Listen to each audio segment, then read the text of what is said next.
My show, I try to introduce my fans to stuff maybe they don't know about. So I think, a lot of people, even if they know Enuff Z'nuff, they might not know a lot of these, especially the songs, never mind the records we're talking about. So that's kind of why we're diving into some of this They know Fly Michelle and New Thing. Yeah, exactly. Yeah. Then we died in a plane crash, as far as the masses are concerned. Right. Welcome to Top 5 with Joey Cassata. Starring Joey Cassata. Team Jesus, my friend. No! Am I walking around park? Co-starring Ernie Palooza.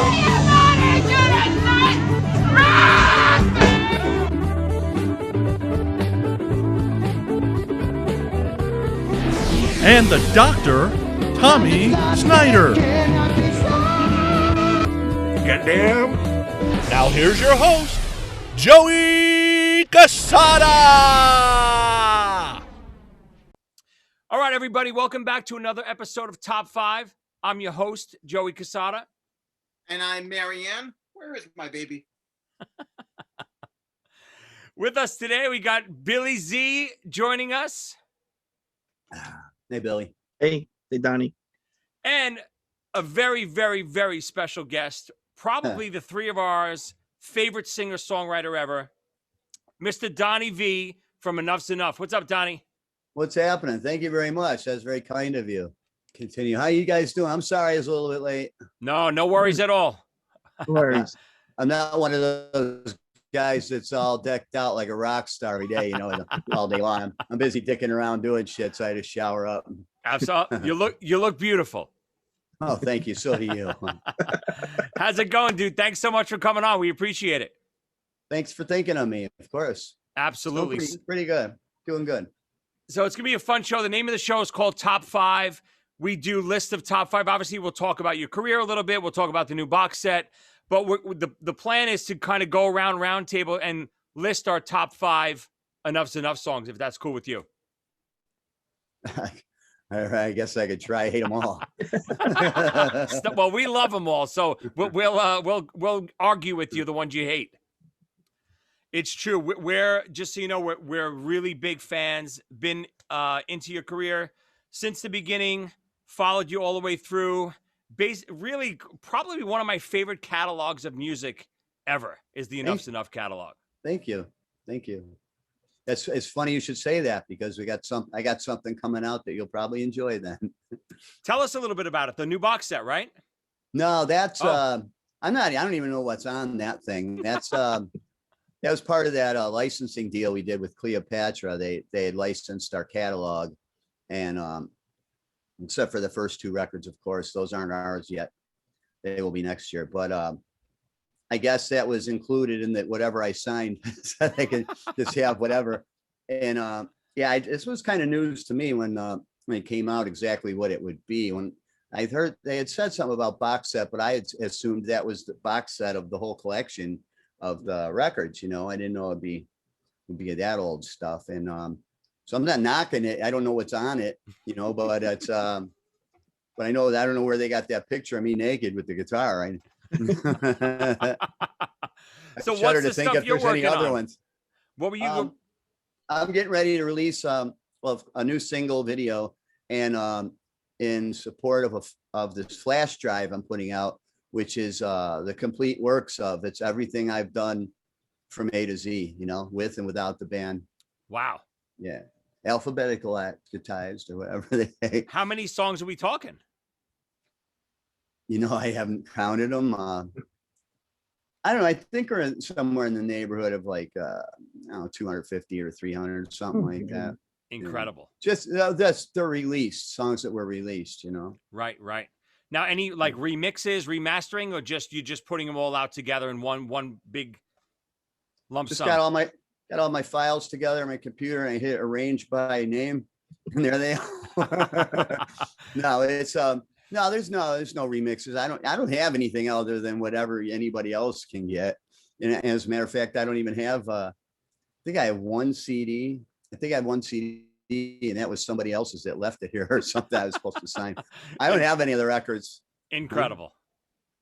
Yeah, I have all this stuff. A big fan of mine, Tim Ertz, he sent me a hard drive that has every single thing that, that I've heard. It's not even everything. And it was like over 700 gigabytes of songs and video and all this different shit. He was like a bootleg collector. And so he'd sent me that. And in repayment for that, I didn't bust his balls for all those years of bootlegging and shit. It's like, it didn't bother me. I gave him my blessing, but yeah, he sent me that thing. And so I had all the material, Yeah, I mean, bootlegging it's a tough business, but it's true because back in the mid 90s, obviously for people who don't know the story of Enuff Z'nuff, you guys came out, got lumped in with the hair bands in the late 80s, came out with the first 3 killer records. Were you guys on Atlantic? Atco Atlantic, we Right. were originally on, and then Chris. So right. So then after the first 3 records, you kind of went more independent, right? Yeah, we did whatever was available anymore. You know what I mean? Like the labels, people, when they're telling the story of what happened to Enuff Z'nuff and stuff, people forget that when we came out 1 month before the 90s. It was November of 89. Wow. And, in just one day, all of a sudden it turned into anything that came out by this and such a date is taboo and nobody likes anymore and is not pushed. And unfortunately we got lumped in with that, just, the look and stuff like that, And it's funny you say that too, because, through the 90s, that's the stuff I grew up with. I grew up in the 80s and I loved Enuff Z'nuff as soon as they came out. And, once the 90s hit, all that grunge hit, all that, depressing, down-tuned stuff, I didn't love it. I was never into it. And my co-hosts today kind of got me back in. I think it was Ernie here, introduced me to, I think he showed me a bootleg of Tweaked, like over the phone. He was playing me a few of the songs off Tweaked. And he's like, you remember Enuff Z'nuff? I'm like, yeah. He said, this is new. And it was new at the time. I think it was 94, right, Ernie? The song I was playing over the telephone was Stoned. And the album came out in 95. So I guess it had to be somewhere around then. Yeah. Right. So, and as I started getting back into you guys with Tweaked and Seven and Paraphernalia and all that stuff through the 90s, that's really all I listened to in the 90s, because everything else that was coming out, I hated. So I was so thankful for you guys. You released something every year or two in the 90s, right? Yeah, we released a lot of stuff. Yeah. I think I was at least a record a year, Right. And that's Chip's still releasing shit. I have no idea what he's putting out. There's all these Enuff Z'nuff records, and I don't know where they came from, but yeah. I'm glad you brought that up. So I know I follow you on Facebook and stuff. I saw you say something the other day about you getting the name back and all that stuff. What's happening with that? Well, I've been told not to talk too much about that, but if anybody knows anything, knows that I went through a rehabilitation period, and while I was going through that, after we had split off, I'd split off from the band. Chip had gone and went and filed for sole copyright and trademark and everything for the band and all the business, all the main decisions and everything, and kind of dissolved our corporation to do that and stuff. And so that bothered me for a long time. It really bothered me for a long time, to the point of where I was kind of acting ridiculous. And, I had to let that shit go, but it helped a lot, because it just dawned on me that I wonder if it's different with international. And I looked at international, and that was all wide open. So I bought all of that. Very nice. Nicely done. Yeah. I mean, listen, obviously, you and Chip are great together, and it's my personal opinion, I haven't gotten into the stuff that he's doing by himself with the band name and stuff. It's different. It should be a different band. Is it still cool? Yeah, it's okay. But it's not Enuff Z'nuff. It's not your voice. It's not your songs. That's, when you replace the lead singer and primary songwriter, it's a different band. I always felt so. I just had dinner with him a couple of weeks ago to tell him in person about, that this happened, and and what his options were and stuff for over there, and yeah, we talked about that. And I was, I was asking him point blank. I said, there's all these bands. There's LA Guns 2, there's LA Guns, well, there's this band 1 and 2, Rat, this and that. I said, what's your feelings on, what have your feelings been on 2 of those, every those bands? You know what I mean? Some of them, it's bad enough there was 1, there's 2. And he would say, he said the same thing. I said, what about other bands where they get a new lead singer? I said, what do you think about that? I said, me and you, we grew up liking the same kind of shit. We saw eye to eye. I said, so what has changed? How come our band has become one of those? And, and it's like, it's when you got the band without the guy, it's like, not saying I'm the guy, I wrote and sang the songs and shit. And I said, I was, because what I did was to propose to him was that I was proposing to come back and sing shows with Enuff Z'nuff. Not like these, not getting in a fucking van with 5 bands and going away, opening for this band and that band in the cock rod circuit, but that I would do, good shows, decent shows, like you do a European run, 10 to 14 shows. I would do those. I said, and, it's been so long. It gets just to be able to see all the fans and the friends again, in that capacity and sing those songs. I want to sing those songs again to those people.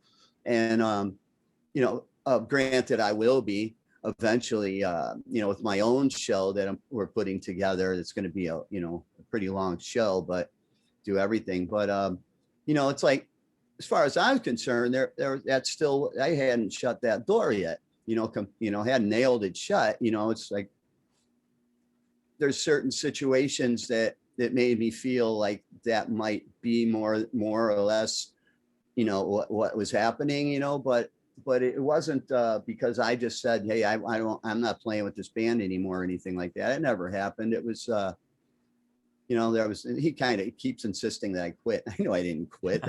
They went on without me. I was fired. I was fired basically. But yeah, that's what I was proposing. And, you didn't want no part of it. Just, yeah. Just is it a, I hate to ask, is it a money situation? Obviously you're not there. I'm sure he's getting the big chunk of the pie, right? There's not really that much money to make at that level. You know what I mean? And so, especially for what they're doing every night with that way, there's probably, probably a fucking $1,000 a night or 1,500 and the rest of it's selling CDs out of his pocket and shit, and, which is other things. I never got any money, but no, but that's what I was saying. Well, I said, don't you, I said, what, the reason I'm proposing this is not just because I'm itching to fucking play with you again, which on the last couple of my solo songs and like the new song I'm about to release, I seeing as how we were speaking again, I sent it off and he played for me played bass on it. And it sounds, when he plays bass, you can't knock that anything about him. He's one of the greatest pop, if not the greatest power pop bass player ever, and so what the fuck I was talking about. He's telling him, so what about, what the fans want? It's not, like I said, it wasn't me just needing to play with him or needing him to do this or that or want. It was it's all about the fans for me. Sure. Because that's what gives you that cool job. That's who you relate to. That's who's receiving what you're putting out and giving you the love back. And it's like, I consider it as like that we're a unit, the fans and myself, we work as a team. Without me, there's no you, and without you, there's no me, and so it's always been important to me, because being a big rock star, rich and famous, fortunately for me, was never really my dream. I've always was the artistic, the creative side of everything. And, I have far too many issues and shit, like my horrible anxiety and bipolar and functional autism and all this other fucking shit that I'd struggle with that made, that actually was a pretty tough life for me. And people are always, thinking that, he just threw it away. He just chose to be all fucked up and this and that. And that's not what was happening. I was that was it. That was the only way I was able to get through a lot of that stuff. And then that stuff takes a life of its own. But you know, for me, it's always been the creative, and that's what was my dream. And I've achieved my original goal. Now I keep setting the bar higher every time I create something new.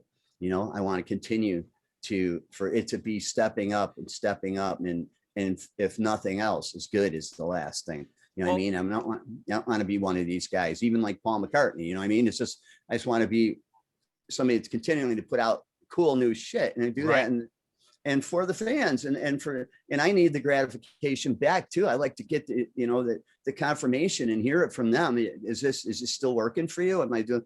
And they love it, you know. But that's what it's about for me. Is well, Chip, do you stop and think of what the fans want to hear? What did you know? I mean, is not the worst saying part that, is too, when I think that unfortunately most fans probably don't even know until they get to the show that you're not there, right? well, And especially then they're disappointed. especially now while he's pushing this record, 'cause I'm sure it's going to show that record, this new rarities with me pasted all over it and stuff, and then Of course. appearing here, this and that. Of course, yeah, that's been known to happen. And there's other things like you show up and say, "Oh, Dottie wasn't feeling well, he couldn't make it." It's just, and like you said, it's just hurting the fans that want to see you guys play together, and they think they're getting it, and then he gets on stage and he's singing all the songs. It's a letdown. I'm sure it is for most people. That's what it's about as the fans. I mean, as much as anybody would love him and his, buddies or friends or likes his music and stuff like that, it's like, you go buy a Snickers bar, you open it, you expect a Snickers bar inside there, had a fucking cat turd or something like that, Not saying that, but right. We're not saying someone's a cat turd. No, not at all. No, I know. You know what I mean? Of course. It's not what it says on the wrapper. And that was one thing I knew he was going to continue to play, without me and the live act and stuff like that. And he wanted to do that. He wanted to do what he's doing. And I couldn't do it anymore. It was killing me.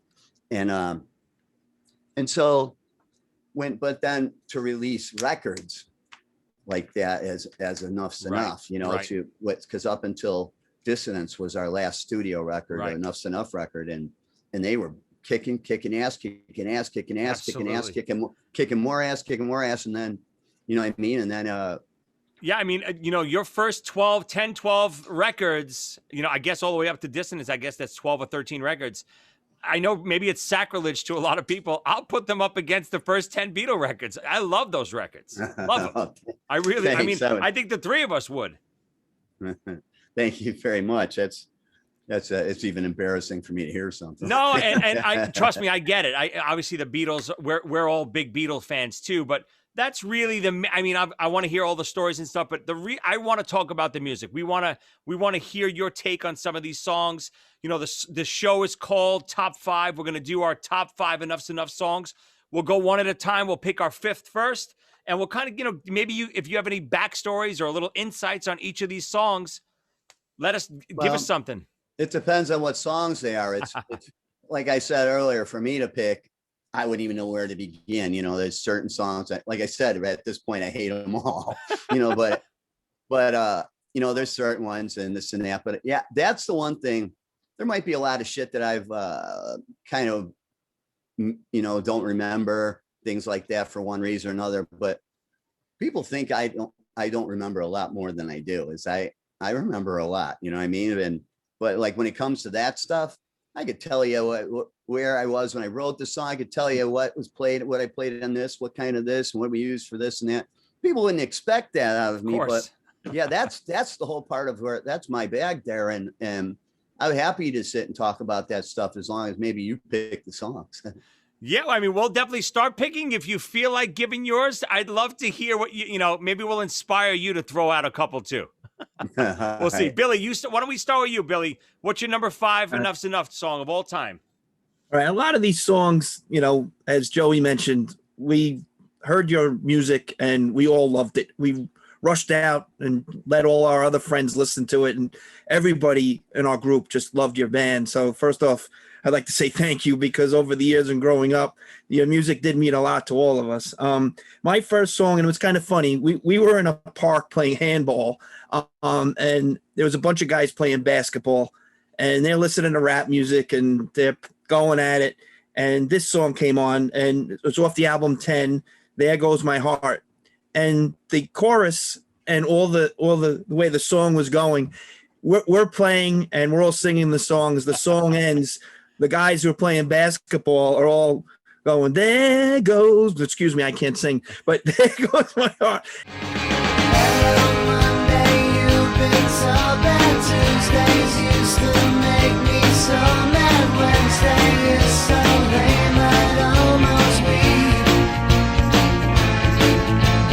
Thursday was the day I met her. Friday, everything got better. Saturday, I knew I'd get her. Sunday, sweet.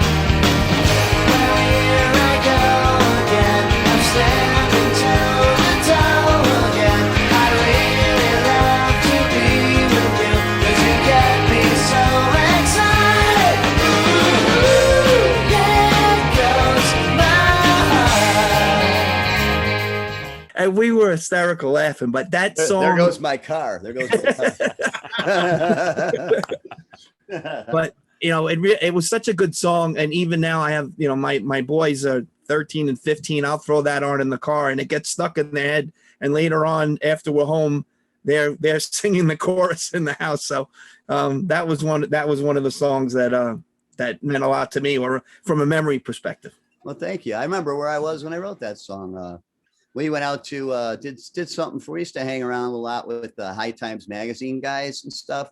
And it's Steve Bloom or Steve Hager. Yeah, Steve Hager was having a party, and in those days, I was like the Antichrist, because these guys were all about weed and shit. You know what I mean? And yeah, weed's great and everything. Who's got the blow? There's something other shit like that, a little more fun stuff. But so I kind of was. I didn't, and so I'm hanging out there, and I just, it wasn't my scene, wasn't my circle, and I just went and I spent a lot of time in the bathroom. I think a lot of artists do. It's where you can lock that door, and nobody has the right to bother you or come in. Hey, open the door. I got to. No, fuck you. I'm in there. And so that's where I was hanging out in the bathroom, and they had this acoustic guitar out there. I grabbed that fucker and went in the bathroom and just slapped myself in there. And I remember the riff just came out right. And I wasn't going potty. I'm just hiding, you know what I mean? And just that riff, and I was like, oh, that's cool. And just the first line came to me, a little Monday, Tuesday, Wednesday. And then the song just wrote itself from there, the months, the days, this and that.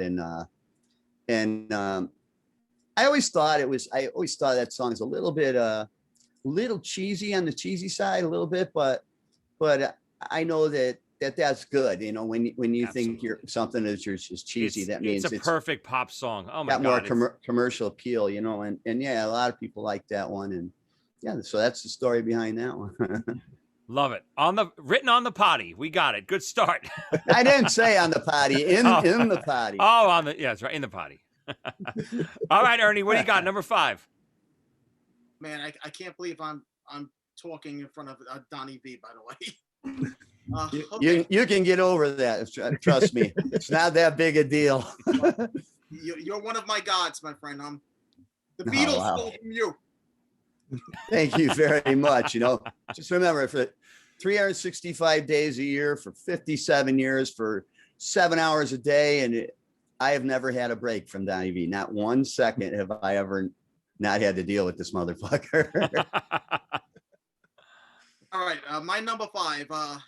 It's No Good. Up on the roof with the shirt cuts between my fingers, I hold her.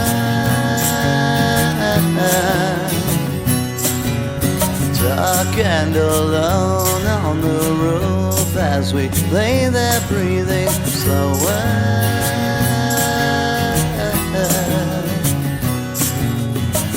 It doesn't matter if the world's not turning, we wouldn't have to think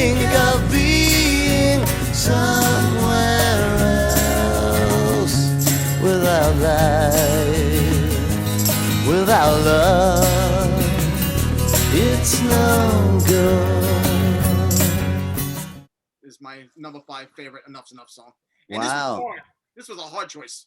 I love all the songs. But That's crazy because that one, that was something that I had written probably well before Enuff Z'nuff. That was something I had in when I started demoing my own little 4-track stuff and shit like that. That was one of those. And I don't know how that one carried over and made it back into the scene somewhere down the line. I don't remember how that was, but yeah, I remember writing that. That was I was just a kid. I hadn't even met Chip yet when I wrote that song. And I don't remember a whole lot about the recording techniques of that, as like if it was in that era, tweaked and stuff like that. That was on 7, right, Ernie? Yeah. It's all the same thing. 7 and tweaked, and you got, what is it? All from the same sessions? Paraphernalia, tweaked, and 7 were all kind of in the same sort of time period. Through all the recordings were throughout, this year or something That's like so, that. because to me, those 3 records are so significantly different. All 3 of those records are so sonically different and songwriting very different.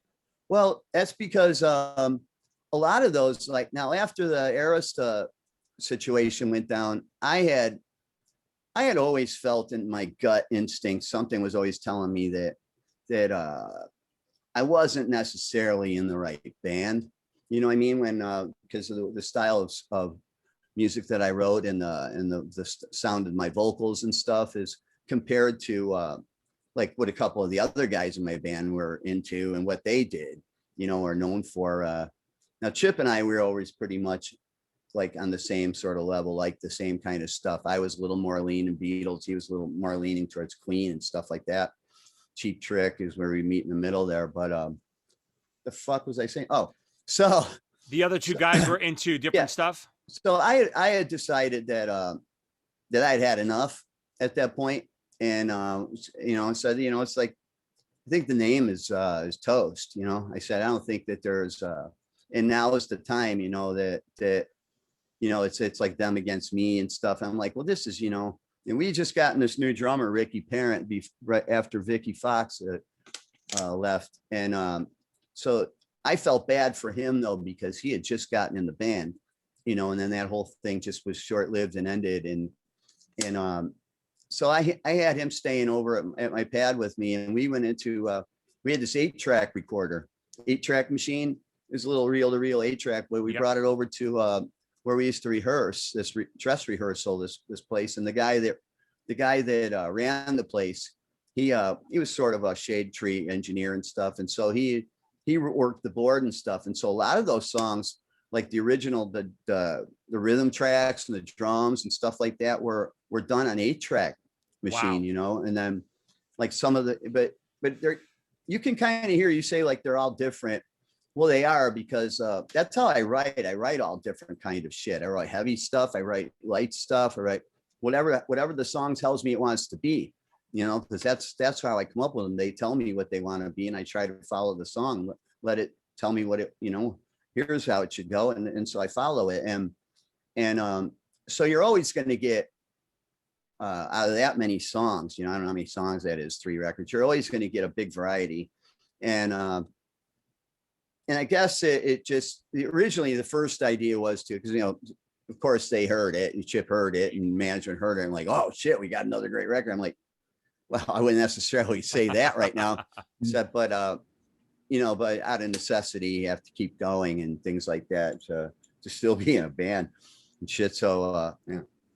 Yeah, I mean those 3 records back to back to back is my favorite run that you guys had. I love those 3 records. Well, the original thing was the Chip and Donnie. That was the first thing that I'd said. Well, if we're going to do this again, I say the name is Toast. I say we go. I never liked the name anyway. Right. So let's go with Chip and Donnie. We can go to Japan and stuff like that. It's a whole new thing. We kind of have a new approach and come at it from a more proper angle. You know what I mean? More fitting. And so that's that. So it was easy to pick those songs from that batch. It would be, more organic, acoustic orientated, just simple pop songs without any of the buzz saw and stuff like that on there.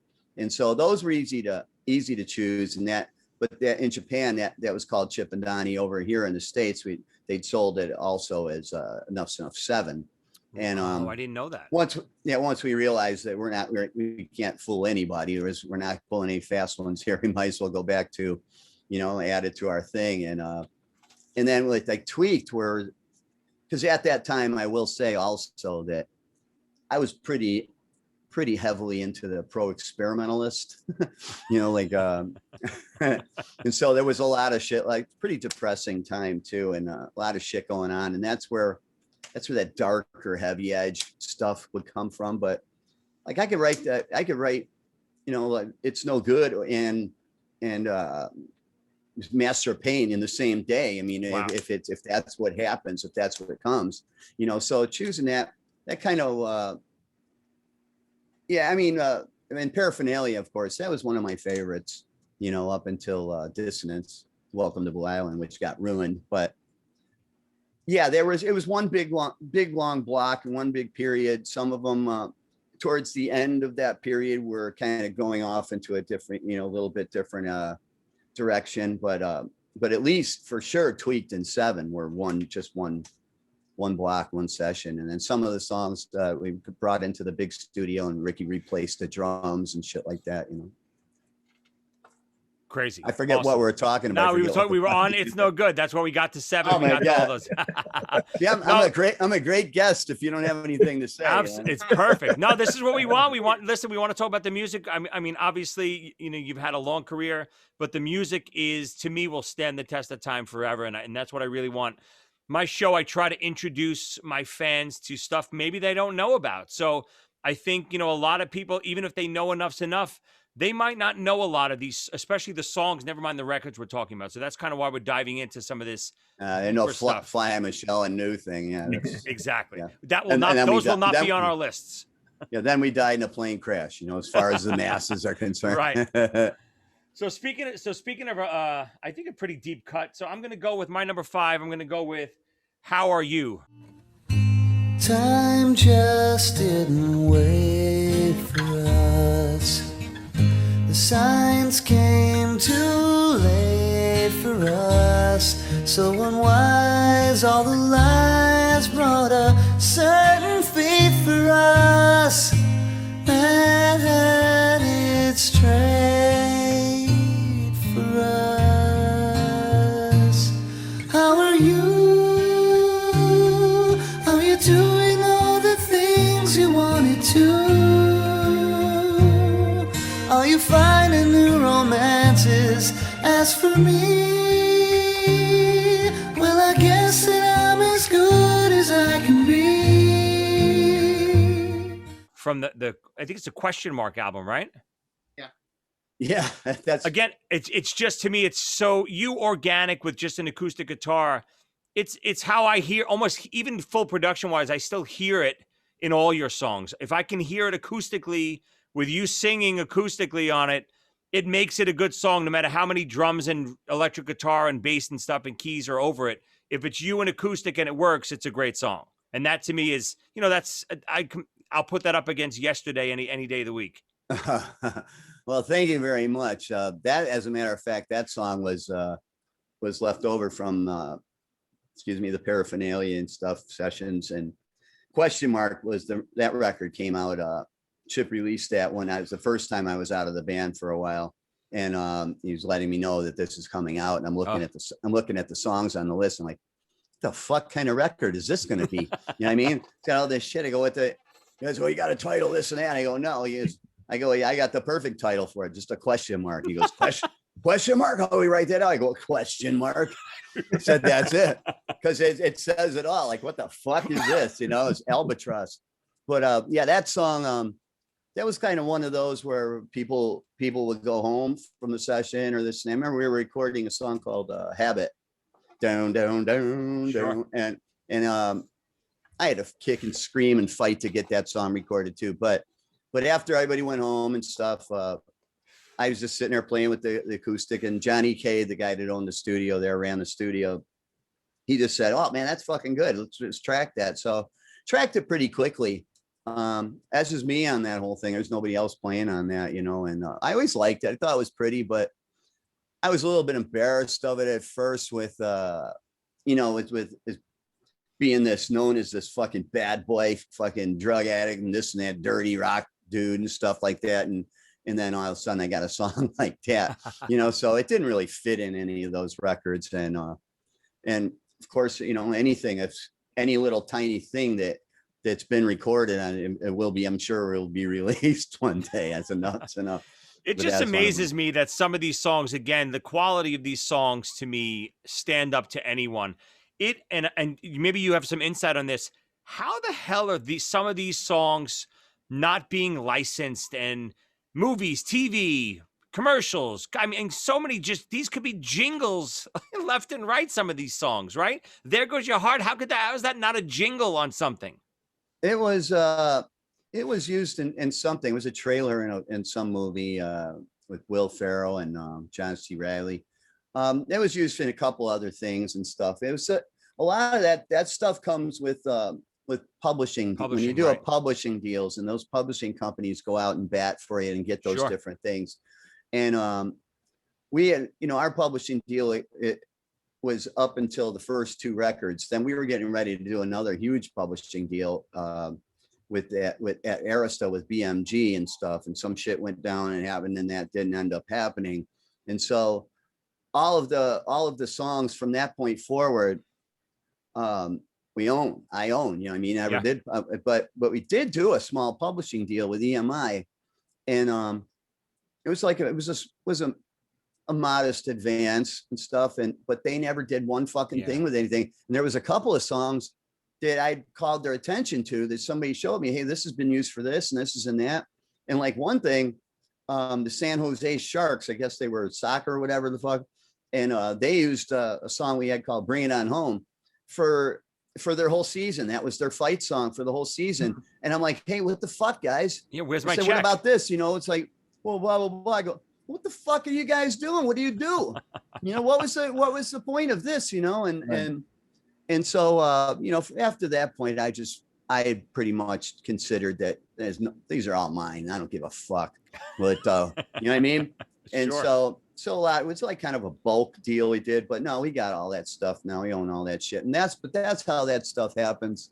And there's really nobody ever been, going out and doing that stuff for the songs, right, which is incredible to me. I don't know how a publisher doesn't say, you know, we're sitting on a fortune with these songs. If I ship these out, because that's what publishers do, they're going to go out and fight for you and say, oh, you need a song for this movie? We got the perfect one for you right here. And I don't see how they didn't do that. But anyway, it's the shitty publishers, right? If you want to buy them, if you know somebody that like to do that, you're welcome. I'll split it with you. Me, Ernie, and Joey gonna chip in. We'll work on something, boys.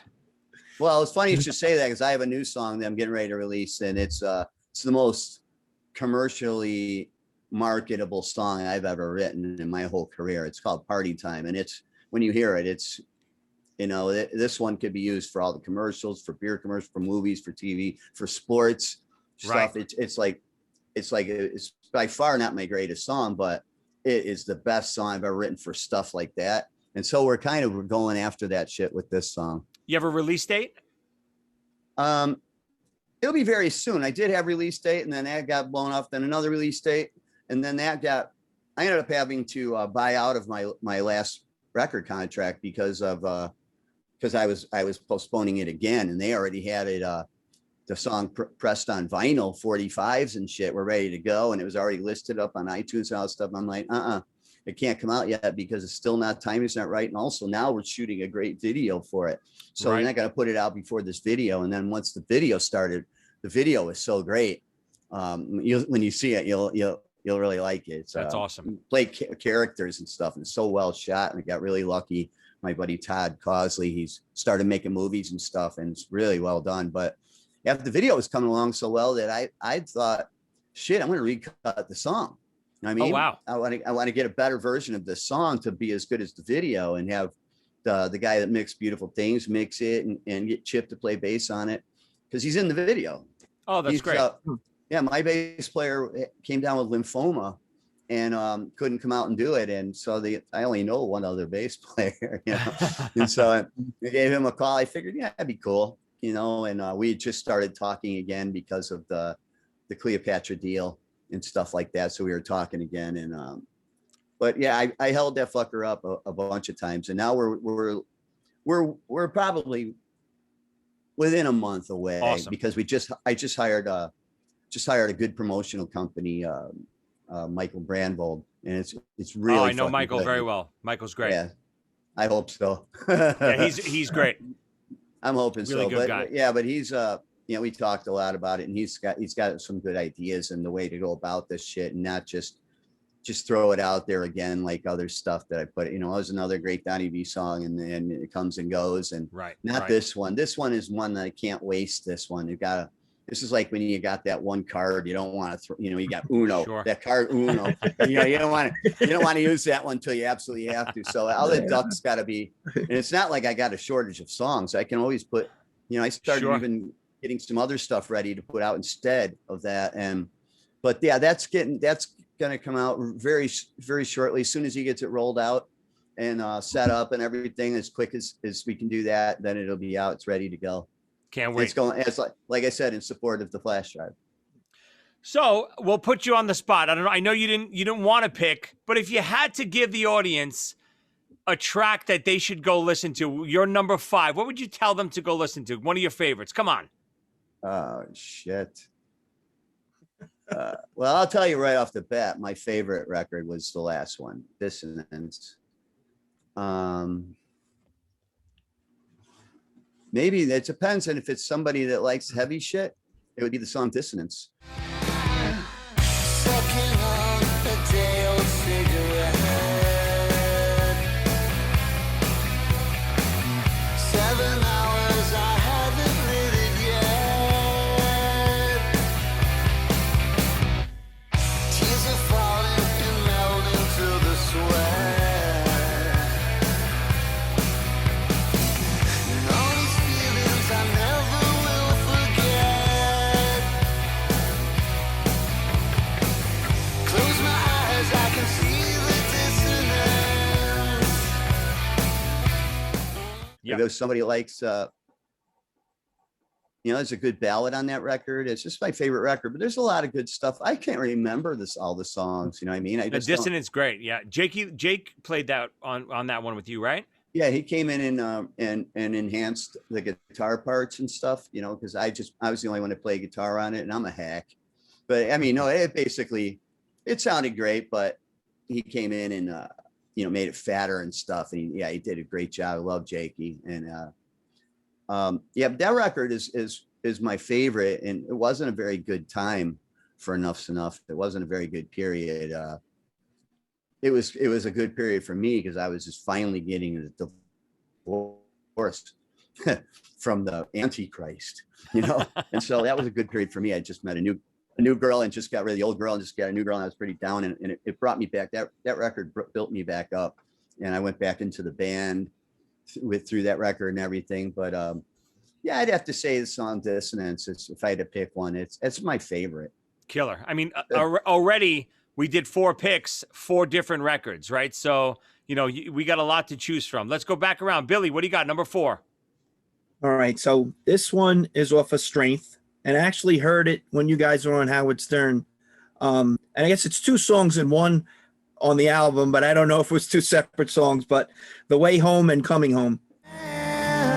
If I lose you, my everything would crumble. If I lose you, life would not be the same. If I lose you, the world would take a tumble. In her eyes, I see the light. I see the way home.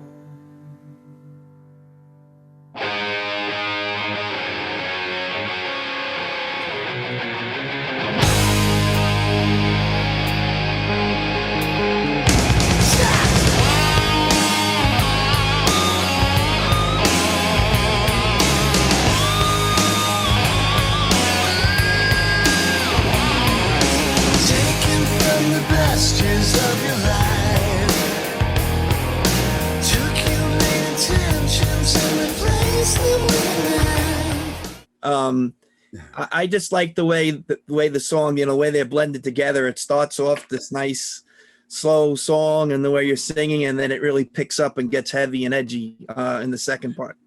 I think the reason those two got put together, that's another one of those that I was kind of embarrassed about, that the way home song. It's like I was just playing that in the studio.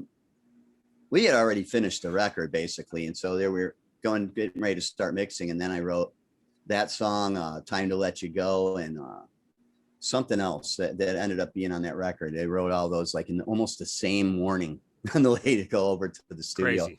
And but that one was starting to see some chick at the time out there when we were making that record, and whenever I started seeing or dating or something like that, it's usually the chick within very short period of time is not getting a very good end of the deal. You know what I mean? So to put it mildly. And so that was kind of one It's of like those. Ernie's wife. I got a bunch of those songs though, where I write it to get me out of trouble or this and that, you know what I mean? Or, live on, pay the rent. Yeah, that's a good way to get in good with the girl. Write a nice song about her. Why not? Yeah, my problem is I can't write anything, so I just take the beating. Well, that's okay. I'm sure you do something else. He does nothing. It's not all it's cracked up to be, man. It's depends on where your head is at. Yeah, but that one wasn't one that I was. It's still to this day. If I hear it, I kind of cringe. I sound like my mother on certain notes of that, because my mother would sing opera and shit like that, and I'd hear certain notes and it sounds like fucking mom. I said, so I was all embarrassed about it. But I think the word home is what connected the two. Wow. That one said this home, and then that was coming home, and they connected to him. What a very unlikely pair of songs to put together as well. There's just nothing I can, except the word home. I can't see any correlation. But it's funny because, we don't know that backstory. When I heard that on the record, I love those two songs together because they are so polar opposites. It just feels like they should go together. Just, one contradicts the other. It's great. I love it. I guess from an objective perspective. Now there's a title. Yeah, I guess you would see it. It's going to look differently to me. Sure. Like people visualize a record, they visualize some songs and what they imagine in their heads of the setting where it was recorded or this and that. It's always very different than what the actual reality of what was happening when we wrote or recorded this song and stuff like that. You'd be very disillusioned. A lot of people if they seen what's actually going down, especially a lot of the makeshift ways that we pulled stuff off. Right.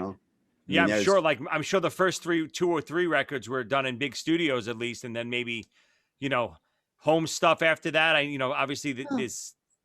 Nah, Enuff Z'nuff. Just about all our records were for the most part done in big studios. Oh, good. And maybe off hours, after hours times, and favors and this. Quality and that, wise, they sound. Nothing sounds better than the other. They all sound in their own right very, very, very killer. Well, you didn't have the capabilities that you do nowadays. I mean, had I had that then, I mean, like Strength, that was over $250,000 to record that record. I mean, and as far as I'm concerned, I could do that right here. Right. You know what I mean, for nothing. You know what I mean? Well, I can't say nothing because some people are prizing the rent out of me. You know what I mean? When it's like the guy to mix it and stuff like that, because I couldn't mix peanut butter and jelly. But yeah, the difference of and plus the ease of how everything's on hard drive, you can copy paste things and stuff like that. Now you can recall certain automations, and automation then was this big computer, and the boards had to be built with these motors in them and stuff, so the faders would move and stuff. And it's like, I never even liked that. I was like, all right, you grab those faders. Physically I got this doing it. I'm right. here. I know where this vocal's got to go here, and they're great. You know what I mean? But I don't know why I'm talking about that again. I really have been having a problem with. I'm losing my mind a little bit. Don't worry, we'll bring you back in. Don't worry, we're up to Ernie's number 4. My short-term memory is shot, man. What do you got, Ern? From my favorite Enuff Z'nuff album, "Baby Loves You." I've got a pretty little girlfriend. she'll be forever mine. And she said that your baby loves you. Yes, your baby loves you. When your baby loves you, then nothing's gonna hurt you. There we go. There's another one of those. That we wrote that song and probably in the amount of time it takes to listen to it. Insane. Yeah, that was. We had that one. We had that one before the first record. That was. That one was hanging around. That was like a good live track. You know, it's very simple. It's very easy to sing, and very sing along-ish. And that's why, like songs like that, I don't have the same appreciation for them that the listeners have, because it is, I can hear it is very hooky. It's very catchy and positive and upbeat and stuff. And I'm the tortured genius, you know, the fucking artist and stuff that's looking to keep going to uncharted territories and find something I hadn't thought of, and look in the crevices and the cracks and find these different magical things, you know, where they pop out and say, hey, look at me. And I'm like, ooh, you know, but songs like Baby Loves You, you know, it's like Chip mentality all the way across the board. That song is Chip's enough. But he even had something to do with the writing of that. But that's like, if they had to take a song and say that which guy, that would be Chip's enough right across the board on that song. I want to change my choice. You cannot change your choice. All right, my number You're 4. locked in. I'm going with it's something along the same lines of what Billy picked with The Way Home. It's on Tweaked, and it's My Dear Dream. Looking for air at the floor of the ocean, an ocean of lonely tears. Ooh, another time, another place, my dear dream.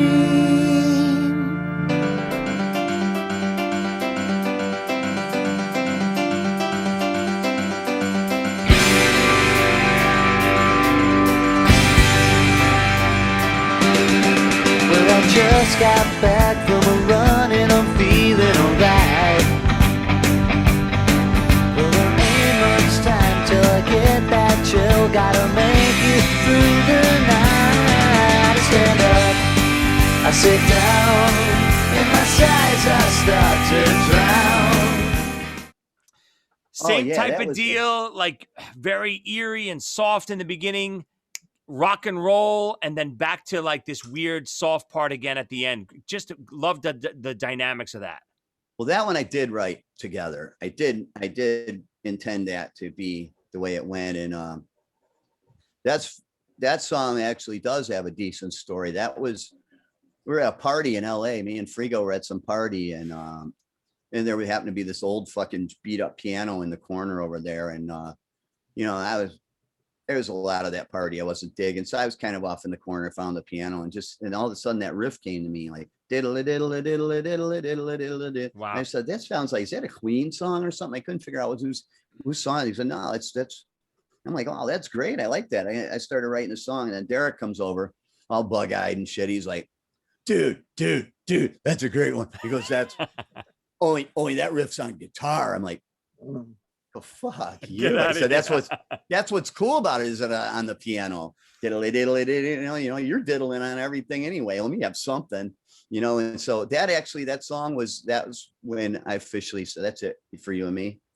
I'm done with you. Wow. And and I didn't see him again for over 10 years. Yeah, but that song, and I liked it. It kind of had a Wings feel to it, you know. Yeah. A little bit Wings, McCartney-ish Wings and stuff like that. But I always liked that song, and it could have been done a little bit better if we would have had, like, in better circumstances recording, if it wasn't, you know, the way that's one of those, I think, that it tracked like in the 8-track demo, like the drums and stuff first, and then took it into the big studio and replaced things, and nothing ever really gels perfect. But I always liked that one. That was one of my favorites up till then. Awesome. Yeah, I actually like the raw sound of it. I wouldn't want to hear a better production on that. I like I love just as is. Well, thank you. All right, Donnie, we're back to you. You got to give us another one, number 4. Come on. Number 4. You went with Oh, my- Dissonance last time. Give me another song that you love that maybe people don't know of. Oh shit. The fuck. Well, there's one song that I listened to the other day, and it came on, and I heard it. And I was like, that's a really good song, and that's not one anybody really ever thinks about. I do believe it was like a B-side on the Dissonance record. It was called Code Red. I've been away too long. Too many good men gone. I came to save the day and they tried blowing me away, but I'm strong. Code red in my head. I could kill all them motherfuckers dead. Just like a snake that skin is gonna shed. It led code red. I don't know if you ever heard that song. It's on I think it's on the re-release of the Dissonance record. It's I called don't think I know that. Do you guys know that? I think it's on there. I don't recall it, to be honest, but I remember a part of us going through all this. I had my playlist going, and it was really tough. I had like brackets to try to break down which song I should pick. It turned into a whole big thing, but I do recall seeing it on the album. It's got a great groove to it, and wrote that that's when I wrote that was when all that shit went down with 9/11 and all that stuff like that.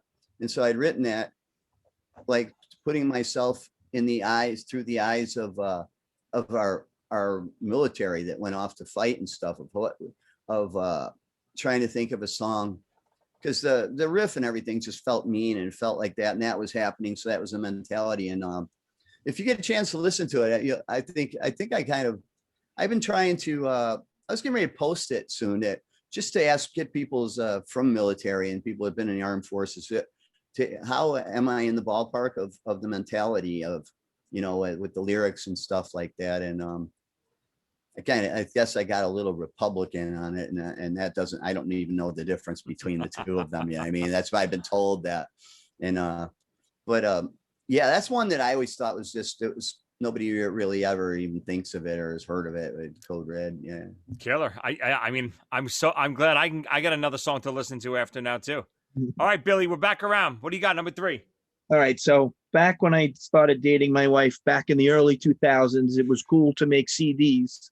I don't know why you're one of those guys, like, and made a tape. And we were very high tech. We had CDs now, so, and she, again, it was one of these things where whoever I played Enuff Z'nuff for, they loved it. I hadn't met anybody that didn't like it. So she really liked, from 1985, You Got a Hold on Me.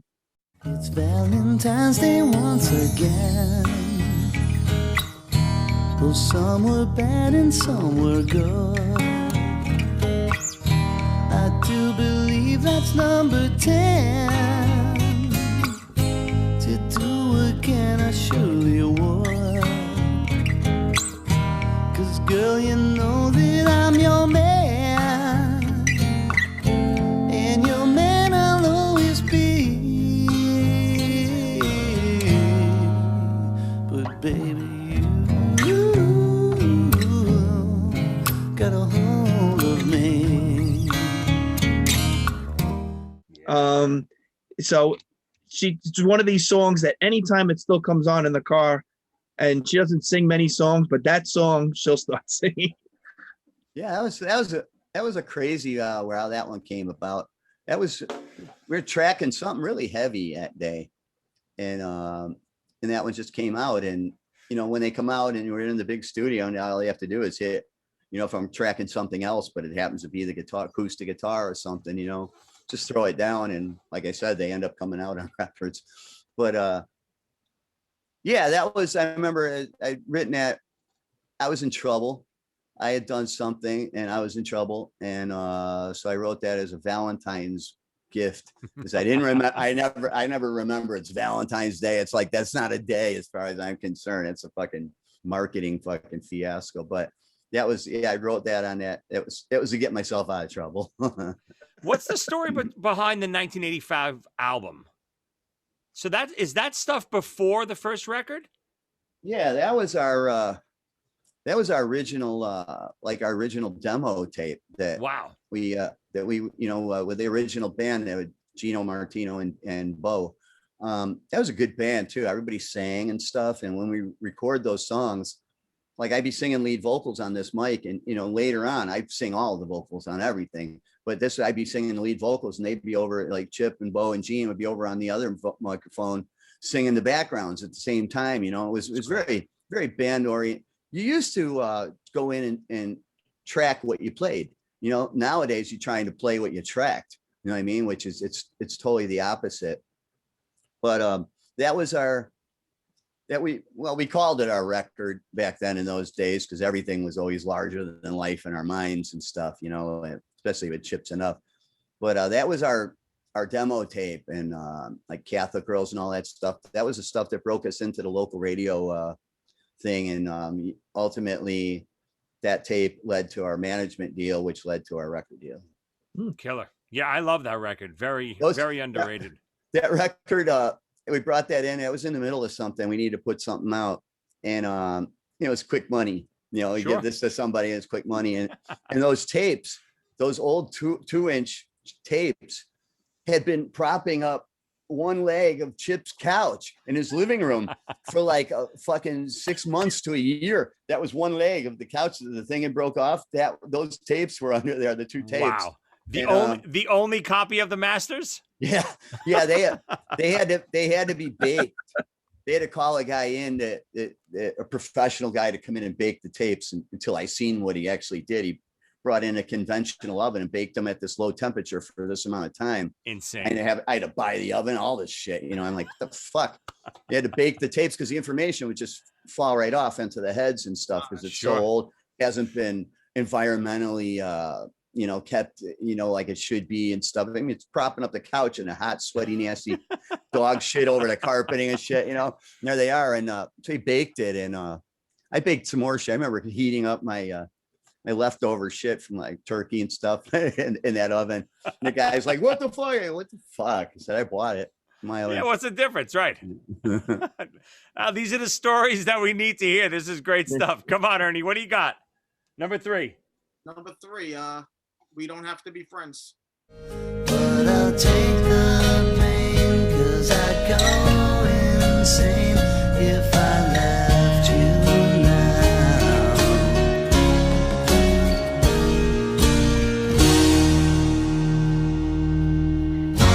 We don't have to be friends to get along. We don't have to be friends to get it on. Just say I love you, 'cause that's just what we don't have to be friends.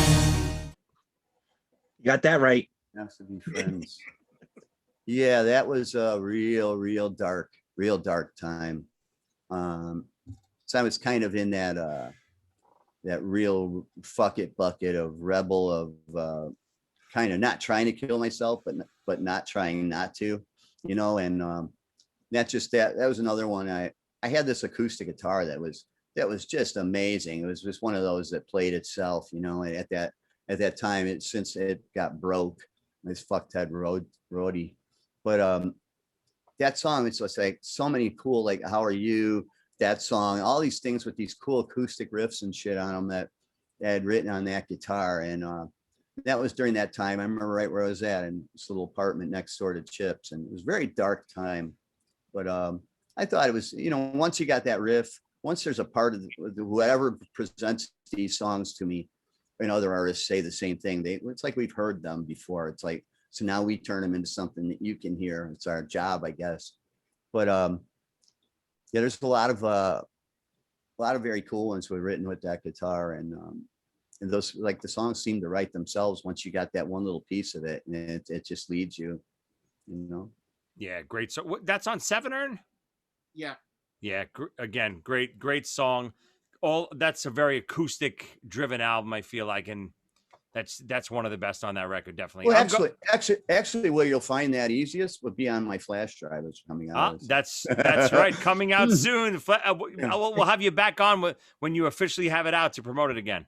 Thank you. I appreciate that.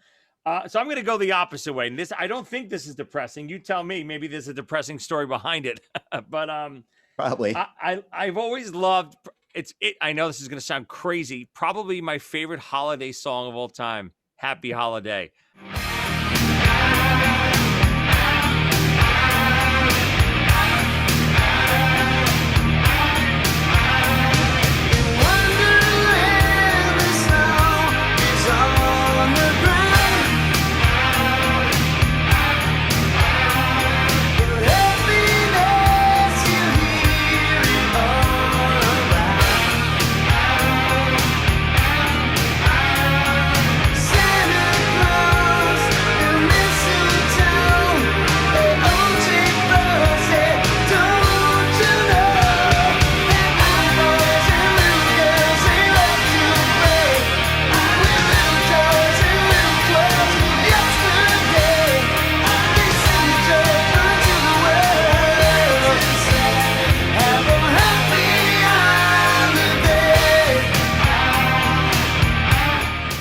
I love it.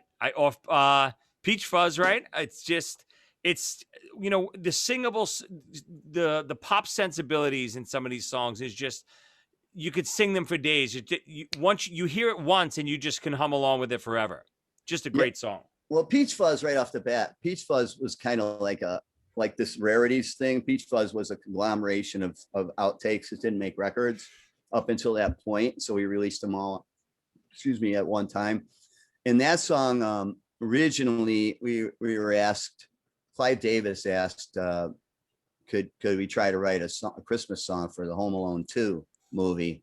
And I came up with that. And I guess that was the production style of it was a little too heavy, and it was a little bit too heavy for what they were looking for. But I always thought if I do say so myself, I think that's the coolest rock Christmas song. Yeah. That, it captures the Christmas vibe, it's got the vibe of it. Even if it didn't say Happy Holidays, you can hear the different things, elements of that song that capture the Christmas feel. And I think it's the coolest rock Christmas song written. But yeah, I didn't agree make with Home you. Alone 2. Fuck them. Killer song. Love it. I showed them. That movie was a flop anyway. Who cares, right? Get out of here. So. All right, Donnie, we're back to you. Give us something else. Number 3. What do you got? Give us something. What the fuck?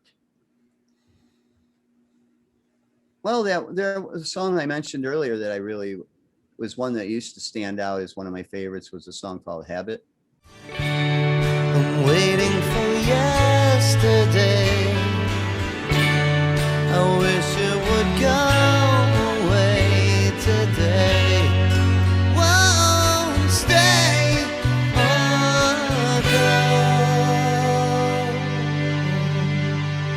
Getting older, getting colder. Habits so hard to break. So redeeming when I'm dreaming. Habits so hard to break.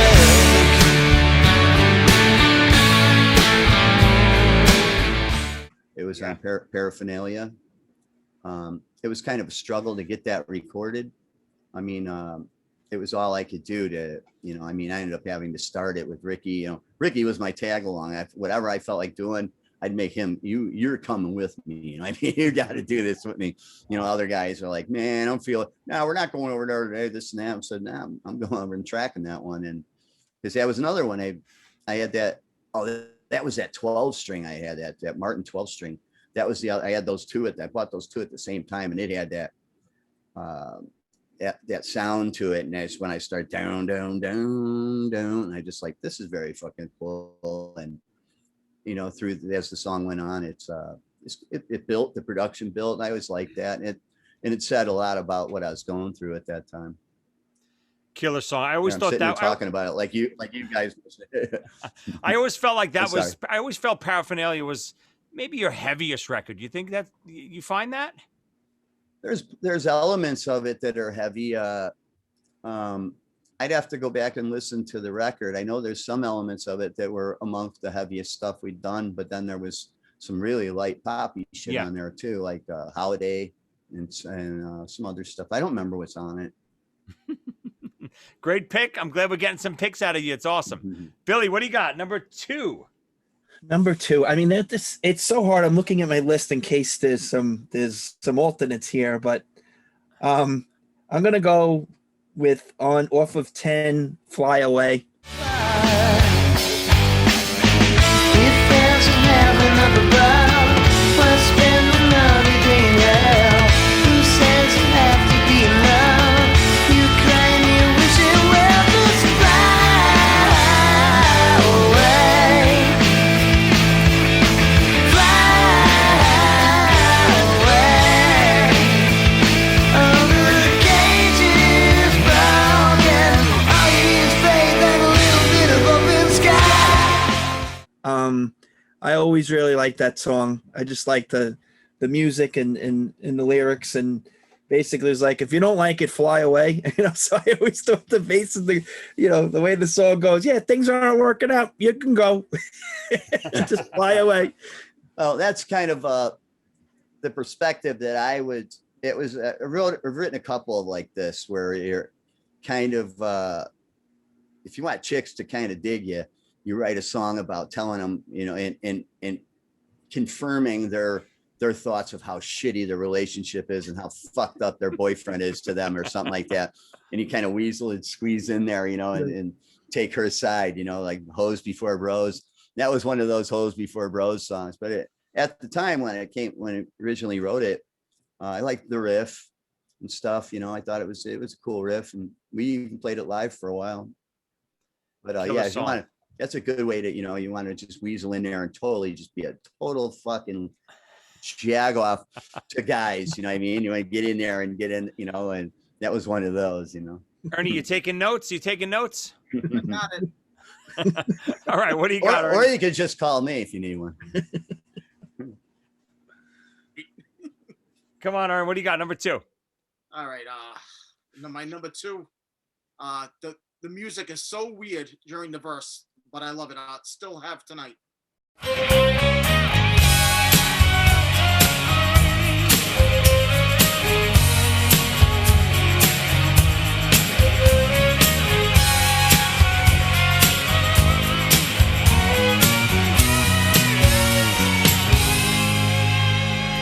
Today we finally said the words that we would soon be saying goodbye. Suddenly beside ourselves, and we can't imagine even why.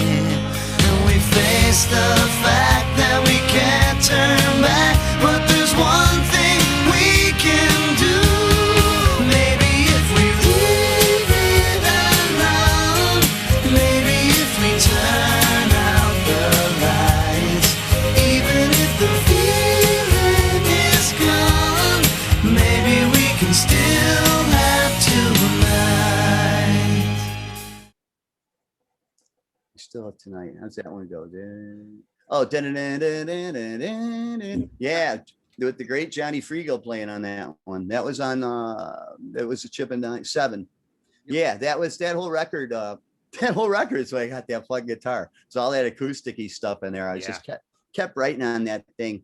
That was where my head was at, was songs like that at that time. That's where I was thinking, if that's the direction, I had to pick a side of the fence. Do I want to go heavier? Do I want to, because we were always too heavy for the popsters and too light for the heavy metal guys and stuff like that. And so if I had to pick a side of the fence, I'm going to the pop side. You know what I mean?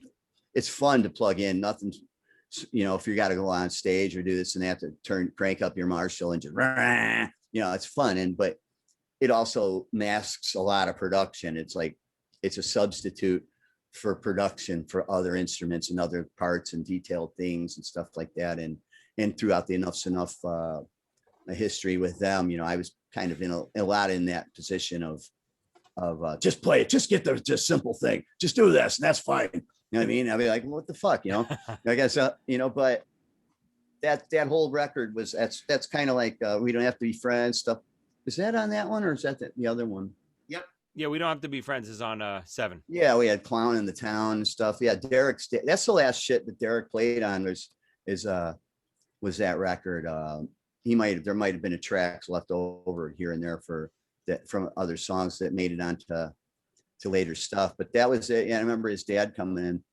It was at that point, I was even proposing to the rest of the band that they would get rid of Frigo and get his dad, because his dad would come out. His dad would come out and play with us whenever we were around, you know, live. And like on the Strength record, we had him come on out and he charted up all this. There's no synthesizers on Strength. It's all strings. It's all real strings. And he'd bring in the full orchestra guys and shit. But yeah, I just I really, really liked Johnny Frigo, and that line, I just kind of kept hearing that violin line. And it was like, it kind of had this Left Bank feel. Remember a band called the Left Bank had that kind of sound with that violin type thing in there. And that's kind of like, I guess where my head was kind of at with it. It sounds like that to me. But yeah, I like that song.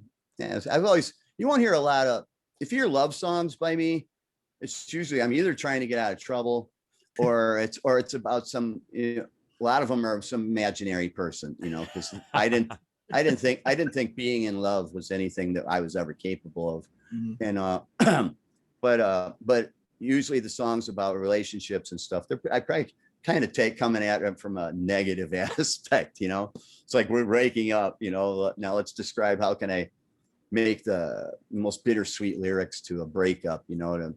It's all about chicks hearing it, and you know, well, he's so sensitive. That's what they say about you, Ern. I mean, 7 is such a great, it's funny. 7 is probably my favorite record out of all your records. And I don't have one of the songs specifically on my top 5, but it's my favorite body of work, just from front to back, just a great record. Thank you. All right. So my number 2, we'll go back to Paraphernalia. Believe in Love.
Which one is that?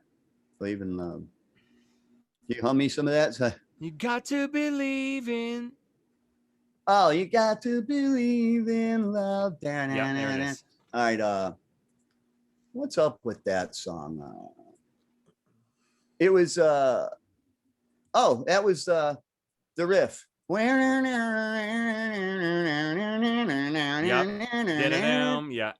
Song wrote itself after that riff. Yeah. I figured we were tracking something else, and I came up with that riff, and that's where that song came from. It's not one that I probably ever would have remembered and thought of again in my life. Great. And that's that's what I love about this. You know, that's why, you know, talking about this stuff, even the guy who wrote the songs, I loved maybe reminding you about some of the great songs you wrote over the years. Well, thank you. All right, Donnie. So let's give me another one. Number 2, we're back to you. Jesus Christ. I think. I'm telling you, man, it's like one half a dozen the other to me, you know. I think. Oh, I liked a song called Joni Lynn.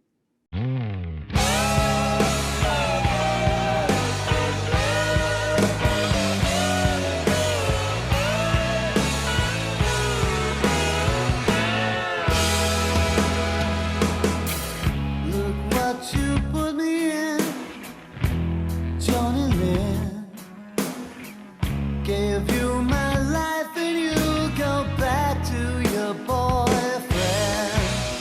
Gonna miss my face when you find out what true love is all about, and just how good it could have been. Off of the Dissonance record. Thought it was a pretty Yeah. cool ballad. And yeah, that was one where I had a couple different ways I was going to approach the lyrics, because we were just splitting up. And what all the lyrics, you should have seen the lyrics that I didn't use. Like there's just blasting out her dirty laundry, you know what I mean? Just really fucking blasting her, and things that she would never want anybody to know. She'd never get laid again. They have the lyrics that, but yeah, that just came one day, and it really, I really like that one. If I hear that today, that's a really nice song. I like that song. Yeah, killer song. All right, Bill, we're up to number 1. I'll recap what you got so far. All right. You got There Goes My Heart at number 5. Number 4, The Way Home, Coming Home. Number 3, You Got a Hold on Me. Number 2, Fly Away. That's 2 songs. Way Home, Coming Home. You're done. You're done. You're right, I think. Yeah. All right. See ya. Come on, Bill. This was tough. The whole thing was very tough, but this song had a meaning to me. I was going through some tough times, and I always like listening to this song, but off of Paraphernalia, Someday. Someday, when you've eased your troubled mind, are you gonna find what you believe in and stop wasting your time? Someday, your world will be your own. Yeah. Someday, when you make another start, you gotta let a lot of things go that keep breaking your heart. Someday, your world will be your own. Yeah.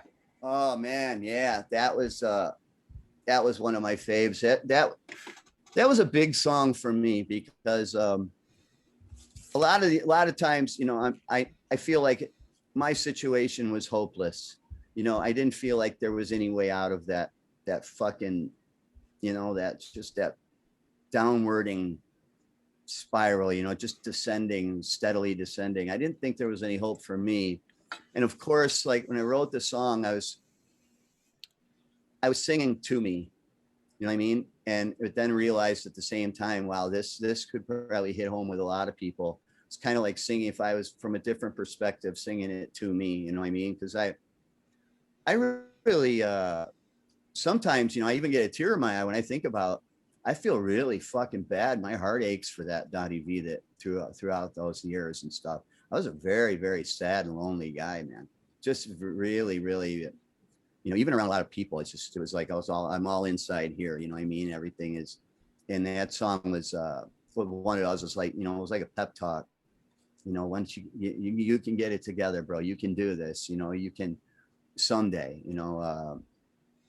and then a lot of people have said that it sounds like they had written it to them. And there was a couple guys in our gang. One guy, a lot of times there'd be some guy who would come along, just start new to the band, new to hanging out with us and stuff. And you just watch the fall, the descend of their life, how quickly it's like the guy owns a company, this and that, and just be, knowing, hanging with us for a couple of months, he's out of work, he's been kicked out of his place, this and that.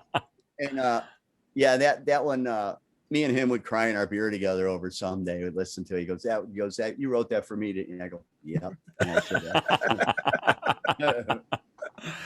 Yeah, dude, it's crazy that you say, over the years, that you were a sad and depressed guy. You think about this. This will always cheer you up. How many people you probably made happy over the years through your music and songs, and whenever you feel depressed or something like that, think of one person or us 3 morons on the show smiling somewhere listening to your music. Well, from speaking myself personally, I think, but from an artist's point of view, there's no money that you can make for anything that would come close to somebody telling me, man, this got me through this. This song you wrote got me through this thing. You know, I've had people tell me it literally was the difference between him killing himself and not a certain song or something. You can't put any fucking price tag on that. Absolutely. And that's something that, like I said, speaking for myself personally, when you're writing a song like that, your hopes and what your biggest hope is that will connect to somebody out there. You know what I mean? That'll fucking, and it'll mean to that person what you meant it to mean, you know, it found you. Yeah. You know, I put it out there and it found you. And that's what it's all about to me, man. I just got goosebumps a little bit thinking about that. Absolutely. That's fucking the most awesome shit when people say, hey man, it's just a lot of, I mean, thank you guys for, you know, for liking this stuff. Oh my God. letting And it for connect every with you. person that says it to you, there's probably, you know, 100 or 1,000 or whatever more that it's affected too. So remember, just always remember that. It's killer stuff. Yeah, the fans I got. It's a small base, but it's a mighty base. These guys would kill for me. Speaking of small and mighty, Ernie, you're number one. That's not nice. Hold on, let me recap what you got so far. So number 5, It's No Good. Number 4, Baby Loves You. Number 3, We Don't Have to Be Friends. Number 2, Still Have Tonight. Number 1. Pretty woman, drive me out of my Let me head. grab my Coca-Cola over here. Look, you made him leave, Ern. Oh shit. Thinking my hair was Hey, red. can I have 30 seconds? I gotta go get something to drink. Of course. I'm sorry. No worries. That was my one dream, to sing for him. And look what he got him. You My made him God, leave. And oh boy. And he's back. That's a song called Goodbye, right? Pretty woman, drive me out of my head. She said a lot of things she shouldn't have said, and I know the feelings for her in my heart are dead. 'Cause now we're sleeping in separate beds. Now that the blues turn to gray, now that our hearts long to stray, there's nothing warm, there's nothing true. Yep. You I'm glad you know All it. right. Yeah, it's now there's a promotional video that was made around this time of Strength that came out with the promotional kit that would go out to radio and this and that and people. There was a poster, there was the CD, and then there was a little videotape in there, and up until that videotape came out, that was one of my favorites at that time. Goodbye. I always liked that just that one line, you know, now we're sleeping in separate beds. I just that line just kind of at that time, lyrically, I was very new, and that was like prolific to me, you know. Now we're sleeping in separate beds, but that until I seen that video, I'm like, no, it's like all dramatic. I'm like, oh God, now I can't stand the fucking thing.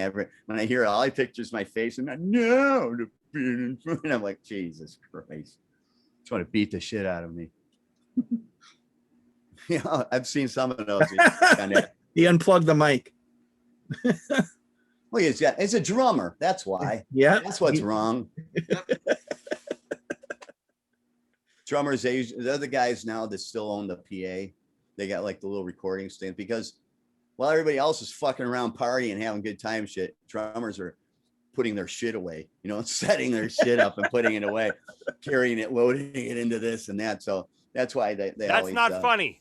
That's why they got equipment and gear and stuff like these. He might be able to hit things, but he's no audio visual guy. Can you hear me now? Yeah, I can hear you now. Yeah, I heard what you guys are saying about us just drummers. barely. Just barely. We just hear you a little bit. Yeah. All Sorry right. about that. No, my number 1. Here we go. So I'll recap. My picks are number 5, How Are You? Number 4, My Dear Dream. Number 3, Happy Holiday. Number 2, Believe in Love. And my number 1, this might be a weird song because I almost feel like there's no chorus really to this song. Long Enough for Me. I never knew just what to do if things went right. So hard to tell just what the proper move would be. I just can't wait till the next day to get inside. Yeah. Same old song, tomorrow's long enough for me.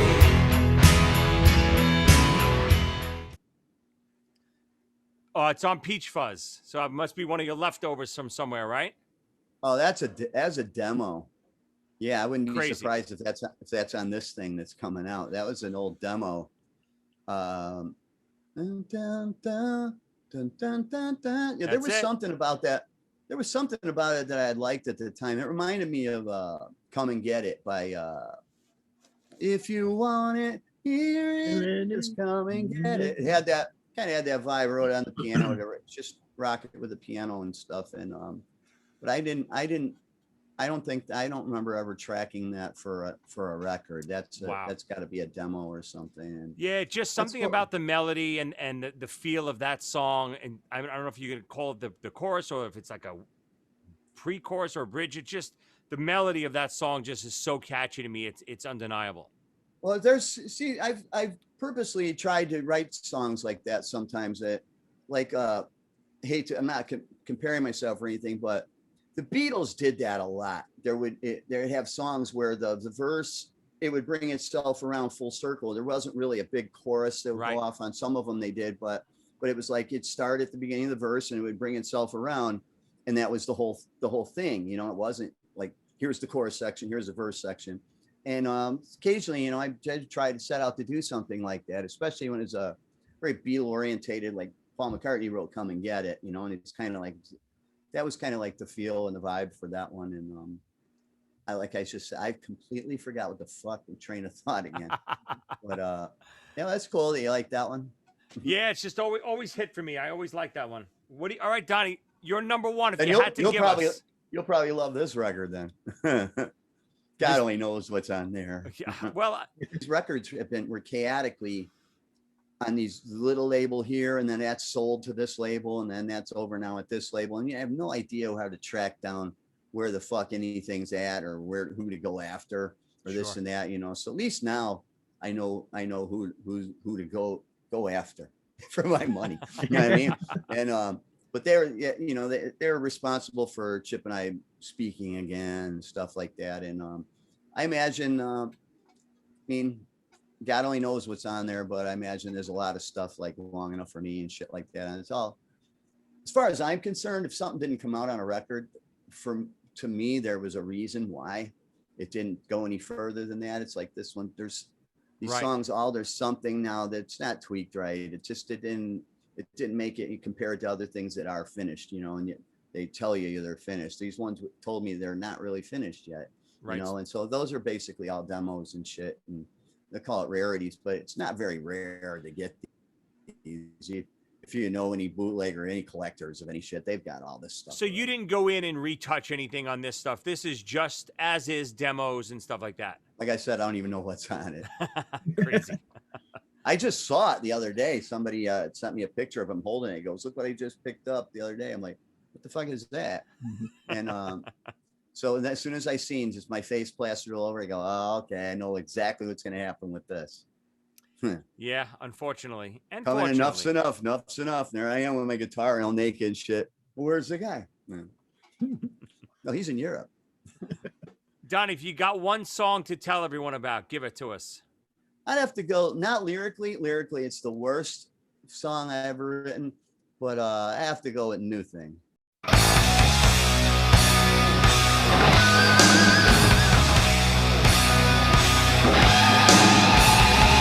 Information came about suddenly. I live without a turn my stereo about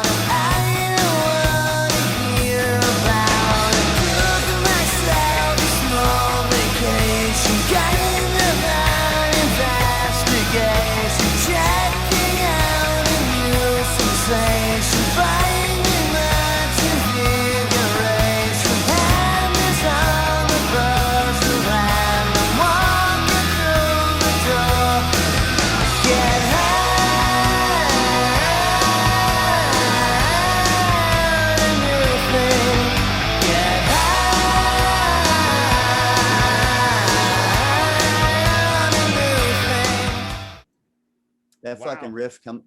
And it's funny, we were talking about that earlier with Michael, who set this up, does my social media and goes out and shit like this. We were talking about, because we lost another really sweet, great, wonderful fucking cat from the era, Jeff LaBar from Yeah, Cinderella. I know Jeff too. Yeah. Just died yesterday. I just heard about that. And, you know, and like I was saying, I just made a post, you know, as they get older, there's more and more of these guys from this era, you know, that are gone. And some of them, though, you know, some of them are really like something like a kindred of the souls. I didn't know them that well, but when I did hang with them and did know them and doing and this and that, just as one of those guys that he's a sweet fucking guy, you know, he's just like a puppy. And we'd hang out and stuff like that. And so to hear that I was like, oh man, you know, but I know what happens to us when we go, and I know where he's at, and I know everything's cool. And I'm sorry for Tom and Eric and Fred,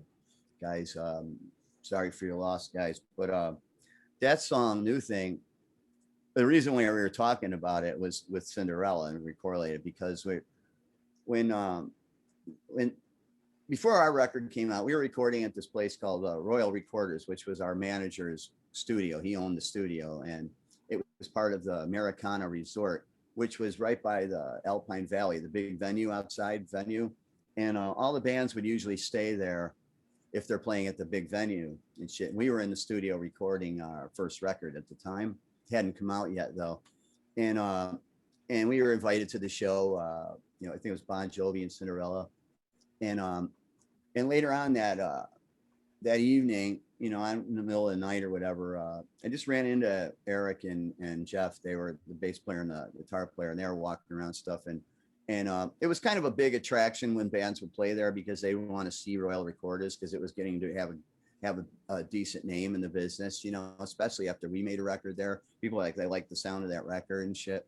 And those guys came down to the studio, and I don't know, I'm not going to say nothing, but I'll let you judge for yourself. They were playing some of the songs they wrote, and New Thing, they wanted to keep hearing that one over and over again. It was like, play that one again. And their next record, they just happened to have a song called Gypsy Rose that it sounds like the same riff to me, only played backwards. It's backwards. It's down, down, down, down, instead of down, down, down, down, down, down, down, down, down, down. And Crazy. my car wrote that riff. I've told this a couple stories, but I hadn't remembered that. But I remember I had this beat old fucking shit car, and I was working with my grandpa, and I go to start it, and it was like,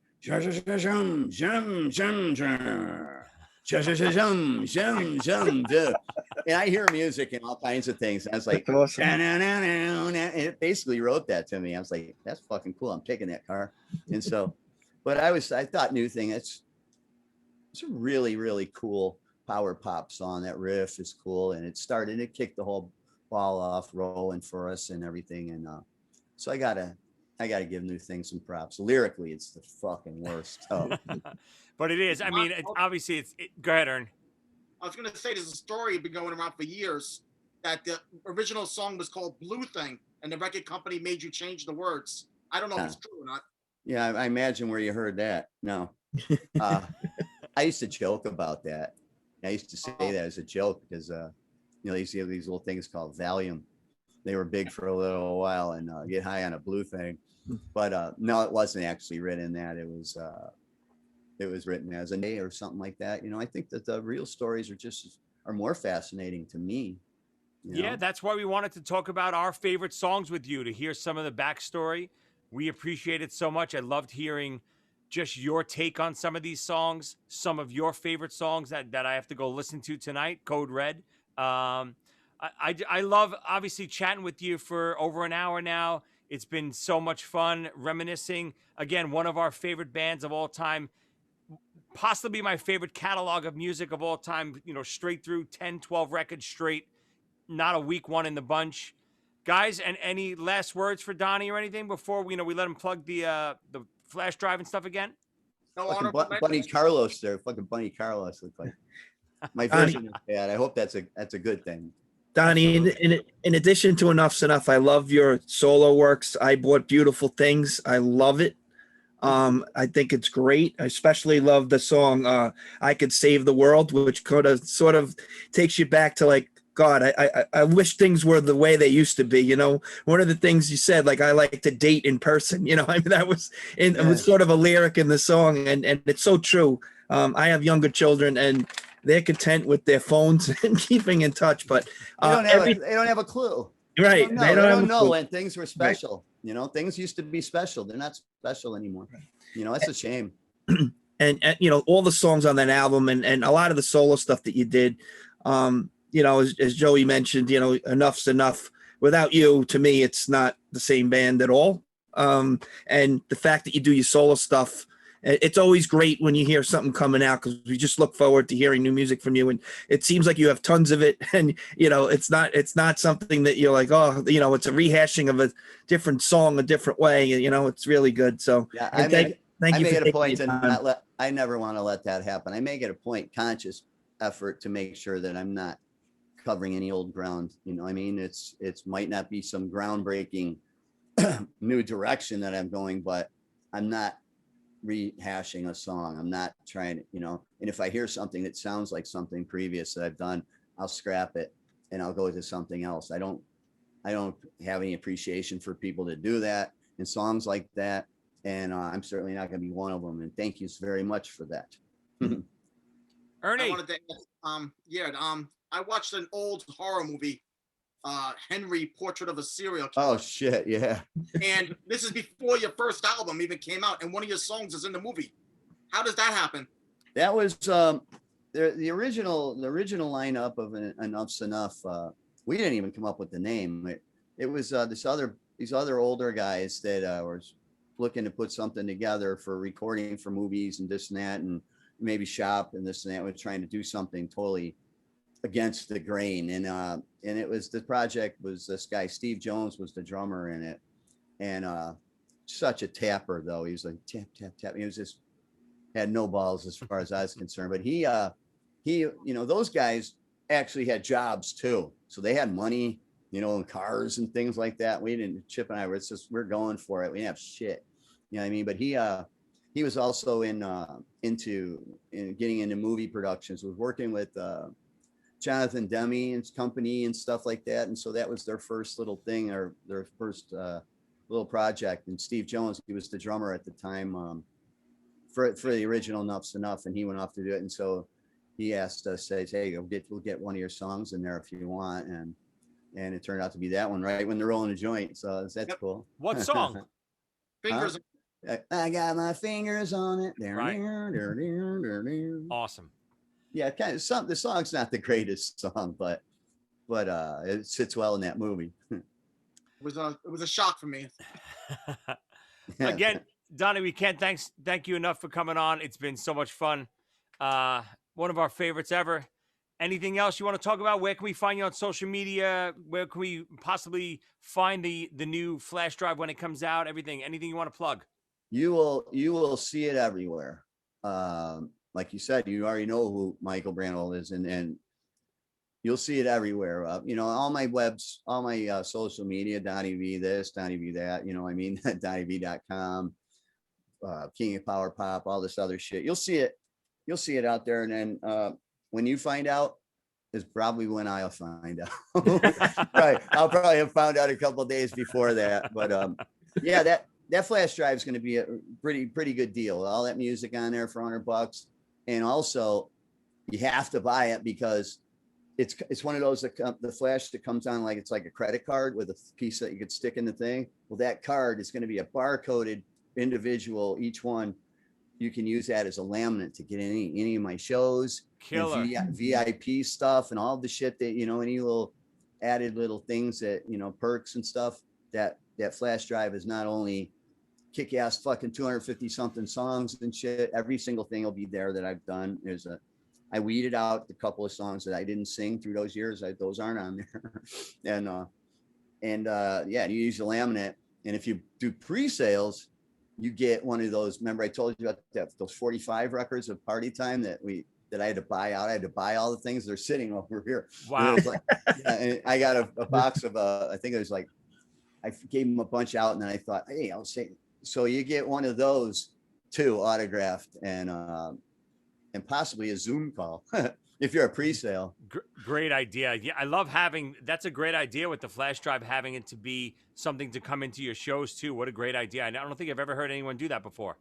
Well, you got to think of something, because motherfuckers will just copy it off somebody else's shit. You don't make anything anymore selling records. You got to play shows and stuff, and this is everything I've done. I'm putting it out. It's kind of like a last push of where you allow myself to have any hope, to at least change the level of activity of how things have been going. You know what I mean? It's kind of been, I see a little more activity. I want to see the song Party Time get some life and do some business and stuff like that. I mean, I'm not looking to break as any, big artist or anything like that. Those days that's gone. That's not even healthy for me. But that flash drive, I think it's a good deal. And I think they had to find out some way to make these motherfuckers buy it and not just fucking copy it off somebody else's. And it's a barcoded one too. You can't just go copy that guy's either. Yeah. You know what I mean? Great idea. Yeah. And of course, a Zoom call would be nice for the fans too. I'm sure they'd love that. Oh, it's probably better for the women if it's like 3 a.m. or something, Well, hey, baby, so what are you wearing? Donnie, again, so killer. Thanks so much for coming on. We'd love to have you back again when the flash drive's available. Anyone out there, please send us your top 5 Enuff Z'nuff songs. If you don't know Enuff Z'nuff, if you haven't heard any of our picks before, go out and listen to the catalog. You want to do it in order? Do it in order. That's what I suggest. I love to start from the first record, go all the way down to Dissonance. Every record is better than the next. They're really great records, great catalog. Thank you guys very much. I'm very flattered and very much enjoyed it. Thank you. Awesome, brother. Anything you guys ever need, you got my contact info, or Michael. You just come direct to me. Thanks, buddy. All right, right. bye. Talk soon.